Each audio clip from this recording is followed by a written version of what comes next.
అప్పుల బాధలు వెంటాడుతున్నాయా? అయితే 6JVR వారి జాతిరత్నాలు ధరించండి. హాయ్ హలో నమస్తే, నేను మీ కట్టా కార్తిక్. మనతో ఉన్నారు ప్రముఖ సామాజిక రాజకీయ విశ్లేషకులు శ్రీనివాస్ గారు.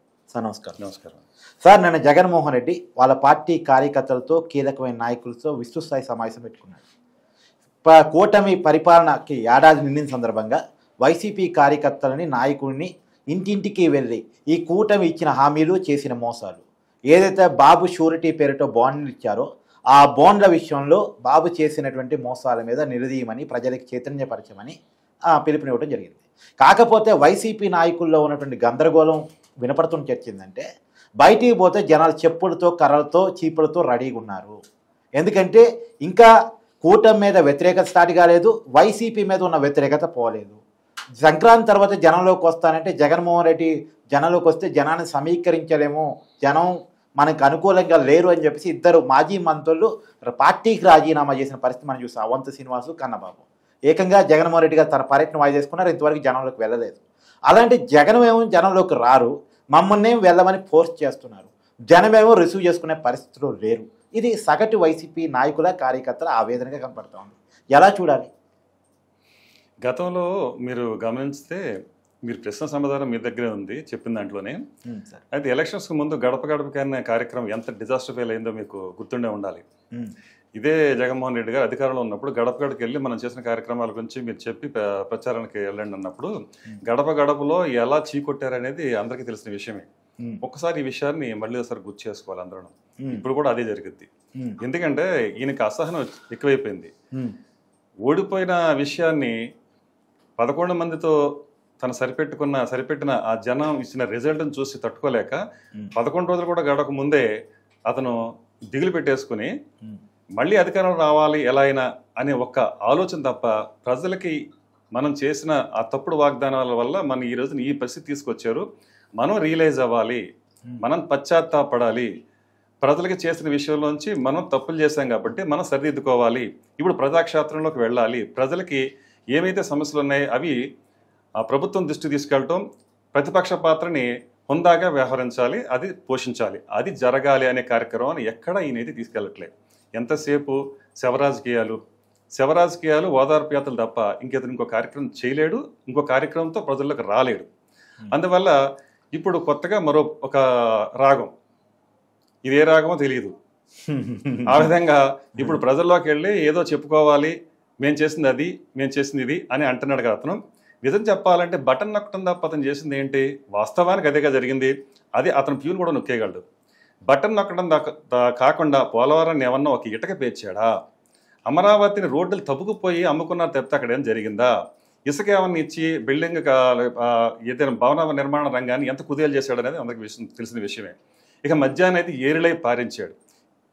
ఆఖరికి కరోనా సమయంలో కూడా ప్రభుత్వ ఉపాధ్యాయుల్ని పెట్టి మధ్యాహ్నం అమ్మించిన ఘన చరిత్ర గల జగన్మోహన్ రెడ్డి ఇలాంటి విషయాలు మాట్లాడుతుంటే కదండి. అలా అంత ఘన చరిత్ర కలిగిన ఈయన గురించి ప్రజల్లోకి వెళ్తే మళ్ళీ ఇలాంటి విషయాలే మళ్ళీ గుర్తు చేస్తారు ప్రజలు. అంటే ప్రజలు జగన్మోహన్ రెడ్డి అరాచక పాలన ఎలా సాగింది అని వాళ్ళ నోటుతో వాళ్లే చెప్పే విధంగా, చెప్పించుకునే విధంగా చేసే కార్యక్రమే ఇది.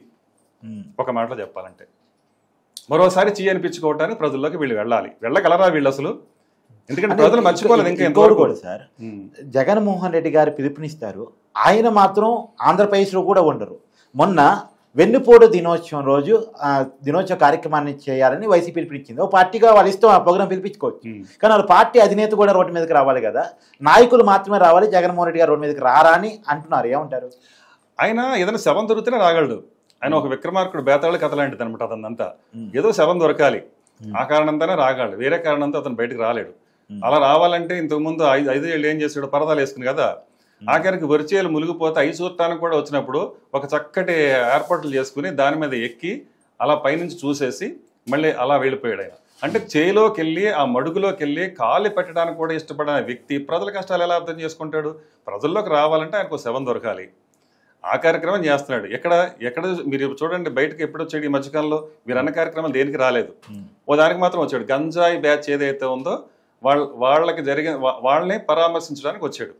అలాగే బెట్టింగ్లు బంగారాజు బెట్టింగ్లు కాసి ఆత్మహత్య చేసుకున్న వ్యక్తిని విగ్రహం పెడితే అది దానికోసం వచ్చాడు. అంటే కానీ ముగ్గురు చనిపోయారుగా. అదే అలా కూడా జరిగింది. ఇంకోటి ఏంటంటే నేను అమాయకుడిని అంటున్నాడు కదా, ఏది అక్కడ సింగ చనిపోయిన దానికి విషయంలోనూ ఈయన అమాయకుడే. ఎలాంటి అమాయకుడు అంటే గంజాయి బ్యాచ్ నేను పరామర్శించడం కదా ఈ అమాయకుడు, అంటే ఒక అమాయకుల్ని పరామర్శించడానికి వెళ్ళాడు ఈయన. వీళ్ళకి ఎంతకంటే అమాయకులు కదా వాళ్ళు. అలాగే బెట్టింగ్లో ఇదైపోయిన వ్యక్తిని పరామర్శించడం అంటే అతను కూడా ఇంతకంటే అమాయకుడు, అంటే ఇతను కూడా అమాయకుడు అని అనుకోవాలి మనం. అంటే ఇది అమాయకత్వమా, అది తెలివితేటలా? ఈయన ఏం వాదిస్తున్నాడనే తెలియదు ఇతనికి. అంటే అతను ఏం మాట్లాడితే అది నిజమైపోతుంది అని అతనికి ఒక పత్రిక ఉందో ఒక ఛానల్ ఉంది కదా, ఆ రెండిట్లో ప్రతిరోజు అసత్య ప్రచారాలు చేయించుకుంటా, నిజాన్ని అబద్ధం చేస్తా, అబద్ధాన్ని నిజం చేస్తా, అలా ముందుకు తీసుకెళ్ళటమే వాళ్ళకున్న ఎజెండా, ఇంకా అంతకు మించి ఏం లేదు. ఎస్, ఇప్పుడు నిజానికి కూటమి ఏడాది పరిపాలనలో అనేక మోసాలు జరిగాయి. ఏదైతే హామీలు ఇచ్చి అధికారంలోకి వచ్చిందో, ఏదైతే బాబు షూరిటీ అని చెప్పేసి బాండ్లు ప్రజలకు ఇచ్చేసి మీకు ఈ పథకాలు వస్తాయి, మీ కుటుంబానికి ఇంత లబ్ధి జరిగిద్ది అని చెప్పేసి బాబు గారు పవన్ కళ్యాణ్ గారు సంతకాలు పెట్టి ప్రజలకు ఇచ్చారు. ఆ బాండ్లు రాసిచ్చిన విధంగా కూటమి పరిపాలన సాగట్లేదు, ఆ హామీల అమలు జరగట్లేదు. ఇది వైసీపీ చేస్తున్న వాదన. ఈ వాదనలో నిజం ఉందా అంటే? మనం భోజనం చేయాలనుకోండి, వంట చేసేటప్పుడు కుక్కర్ పెట్టుకుంటాం, బియ్యం కడుక్కుంటాం, అలాగే మనం కూర వండుకోవాలనుకుంటే పచ్చిమిరకాయలు, ఉల్లిపాయలు అవి ఇవి పోపులన్నీ సిద్ధం చేసుకుని పోపులు చేసుకుని వంట సిద్ధం చేయడానికి ఒక 1/2 అవర్ పడుతుంది కదండి. మనం తినే వంట సిద్ధం చేయడానికి ఒక 1/2 అవర్ 1 అవర్ పడుతుంది కదా. అలాంటిది ప్రజాపాలన, పరిపాలన, అస్తవ్యస్తమైన ఈ పరిపాలన ఒక గాడిలోకి తీసుకొచ్చి ప్రజలకు ఇచ్చిన హామీలు నెరవేర్చడానికి ఈ మాత్రం సమయం పట్టదండి. ఒక్కొక్కటి నెరవేర్చుకుంటూ వస్తున్నారు కదా, ఒక్కో కార్యక్రమం ముందు తీసుకొస్తున్నారు కదా, ఇచ్చిన హామీలన్నీ ఒక్కొక్కటి నెరవేర్చుకుంటూ వస్తున్నారు కదా, తొందర ఎలా? అంటే అది ప్రజలు అర్థం చేసుకుంటారా? ప్రజలు అర్థం చేసుకున్నారు కాబట్టే ఆ రోజు మిమ్మల్ని 11 కుదించారు, వీళ్ళని ఇక్కడ అధికారులు నిలబెట్టారు. ఇప్పుడు ఆ రోజు నమ్మారు, అధికారం ఇచ్చారు. ఈ రోజు ఇంకా అమలు పూర్తి స్థాయిలో జరగలేదు కాబట్టి వైసీపీ నాయకులు జనం దగ్గరికి వెళ్ళి కూటమి ఇంకా రైతు భరోసా ఇవ్వలేదనో, లేదు ఇంకోటో ఆటో నేస్తం ఇవ్వలేదు, ఒక్కొక్కటిగా ఇస్తారని వాళ్ళకి అయితే ఉందండి ప్రజలకి నమ్మకం. ప్రజలకైతే ఖచ్చితంగా నమ్మే ఉన్నారు. ఎలా అంటే ఒకటొకటి ఆయన చేసుకుంటూ రాగలడు, చేశాడు. ఇంతకుముందు గతంలో ట్రాక్ రికార్డ్ ఉన్న ముఖ్యమంత్రి ఈయన. మీరు ఒక హైటెక్ సిటీ నిర్మించిన సందర్భంలో కానీ, ఒక హైదరాబాద్ని సైబరాబాద్ అని ఒక సిటీని సృష్టించినప్పుడు కానీ, కొన్ని లక్షల ఉద్యోగాలు సృష్టించినప్పుడు కానీ ఆయన నమ్మారు. అలాగే ఒక మధ్యలో ఒక చిన్న తప్పు చేశారు. ఇంతకంటే యువకుడు ఇదే చేస్తాడు జగన్మోహన్ రెడ్డి అని ఒక చిన్న తప్పుడు అడుగు అయితే ప్రజలు ఒక నిర్ణయం తీసుకోవడం జరిగింది. దాని నుంచి బయటపడి ఇంక ఇలాంటి తప్పు మళ్ళీ ఎప్పటికీ చేయకూడదు అనేది మాత్రం వాళ్ళకి ఖచ్చితంగా వాళ్ళ మనసులో ఉంది. ఈ 5 ఏళ్లే కాదండి, రాబోయే 10-15 ఏళ్ళు కూడా పవన్ కళ్యాణ్ గారు అన్నట్టు వీళ్ళు అధికారంలోకి రావటం అనేది కళ్ళ. ఎందుకంటే వాళ్ళు ఏదో చేస్తారని నమ్మే జగన్మోహన్ రెడ్డిని అక్కడ అప్పుడు అత్యధికంగా మెజారిటీతో గెలిపించడం మాత్రం వాస్తవం. ఇప్పుడు జగన్మోహన్ రెడ్డి గారు సంక్షేమ పథకాల మీద జనంలోకి వెళ్ళమని చెప్తున్నారు తప్ప అభివృద్ధి విషయంలో మాట్లాడమని ఎందుకు చెప్పట్లేదు? తను ఎందుకు మాట్లాడలేదు? అమరావతి విషయం మాట్లాడలేదు, పోలవరం విషయం మాట్లాడలేదు, రోడ్లు మౌలిక సదుపాయాలు మాట్లాడలేదు. ఇలాంటి తెలియని విషయాన్ని ఎలా చెప్తారండి వాళ్ళు? ఈయనకే తెలియదు, ఆయన పంపించే వ్యక్తులకు అసలు తెలియదు. అసలు ఇప్పుడు అక్కడ డ్యామ్ గురించి మాట్లాడితే అంతకుముందు ఆయన ఎవరు నీటిపారుదల శాఖ మంత్రి అంబటి రాంబాబు కన్నా ముందు ఆయన దబరాతో పోల్చాడు. ఈయన వచ్చిన తర్వాత అంబటి రాంబాబు ఏమన్నాడు, దాని టెక్నికల్ విషయాలు నాకు తెలియదు, ఆ తెలియని విషయం నేనే చెప్పాలన్నాడు ఆయన. అంటే అసలు దేని గురించి అవగాహన లేని వాళ్ళే అక్కడ ఉంటారు, మంత్రులుగా ఉంటారు, నాయకులుగా చలామణి అవుతూ ఉంటారు. అలాంటి వాళ్ళు ప్రజల్లోకి వెళ్ళి మేము ఇది చేసాం అది చేసాం అని చెప్పడానికి ఏం చేశారని చెప్పుకుంటారండి. బటన్ నొక్కడం చేశాడు మా జగన్మోహన్ రెడ్డి, ఇక అంతకంటే ఇంకేం కావాలి అంటే అంతే. ఒక ఆయన అన్నాడు ఒకసారి రోడ్లతో పరిస్థితి బాగాలేదని ఒక కార్యకర్త ఎవరో ప్రశ్నిస్తే ఒక నాయకుడిని, ఆ నాయకుడు ఏం సమాధానం చెప్పాడు, మీకు ఉచితాలు కావాలా రోడ్లు కావాలా? క్లియర్గా అడిగాడు కదండి, వైసీపీ నాయకుడు అడిగాడు కదా ఆ రోజుని. కారు ఆపేసి ఆ రోజు కూర్చొని చేశాడు, రోడ్ల పరిస్థితి బాగాలేదని అంటే నీకు రోడ్లు కావాలా ఉచితాలు కావాలా అన్నాడు. అంటే అతను ఒకటే చేయగలుగుతాడు జగన్మోహన్ రెడ్డి, ఉచితాలు ఇవ్వటం ఒకటే చేయగలుగుతాడు, ఇంకో పని చేయలేడు. రెండోది ఏంటంటే ఉచితాలు ఆపేసి పోనీ ఏదన్నా డెవలప్మెంట్ చేస్తాకి అడిగారు అనుకోండి, ఇతనికి చేత కదా, అది చేత కానీ అతను ఎలా చేస్తాడు? చేతనైంది బటన్ అప్పుడు ఈజీ కదా, అది ఏముంది, చిన్న ఒక సింగిల్ ఫింగర్తో నొక్కేస్తే బటన్ టక్కన అయిపోతుంది పని, అది ఈజీ కదా. అతని జేబులోది కూడా కాదు, ఖజానాలో తీసి ఇచ్చేది, నువ్వు ఇస్తే నేను ఇస్తే అంటే ఎవడిస్తే ఎవరు నొక్కితేటి, అంతే కదా. అదే అతను చేతనైందల్లా ఏంటంటే బటన్ నొక్కుడు, కావాల్సినంత నొక్కుడు, ఈ రెండే వాళ్ళు చేసింది, అంతకుమించి చేయలేదు. కాబట్టి అభివృద్ధి అనేది వాళ్ళకి ఎక్కడ లేదు. వాళ్ళు ఎప్పుడైనా చూడండి బదల్లోకి వచ్చేటప్పుడు ఏదో శవం దొరికితే పరామర్శించడానికి ఓదార్పుకు వస్తారు తప్పితే ఇంకా వేరే సమస్యలు ఇక్కడ ఏదన్నా రైతులు ఏదైనా ఇబ్బంది పడతారు లేదా ఇంకోటి ఏం లేవు కదా.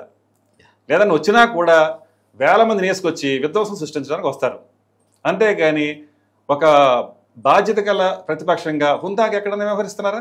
అల్లరి మూకలు వేసుకుని కత్తులు కటార్లు వేసుకుని రఫా అనుకుంటా వాళ్ళు పీకలకు వస్తాం, పొట్టేళ్ళు నరుకుతాం, ఇట్లాంటి బ్యారిత్రి వేసుకుని జాతరలాగా ఊరేంపుగా చేసే అలాంటి ప్రతిపక్షం మన ఎక్కడన్నా మనం దేశంలో ఇంకో చోట ఎక్కడ చూడగలుగుతామా? సినిమా డైలాగులు వాడుకుంటే తప్పేందంటున్నారు జగన్మోహన్ రెడ్డి. సినిమా డైలాగులు వాడడం తప్ప ఉప్పు పక్కన పెట్టండి, కానీ ప్రజల్ని ఆ విధంగా తప్పుదారి పెట్టిస్తున్నారు కదా, అది తప్పు. Thank you sir. Thank you.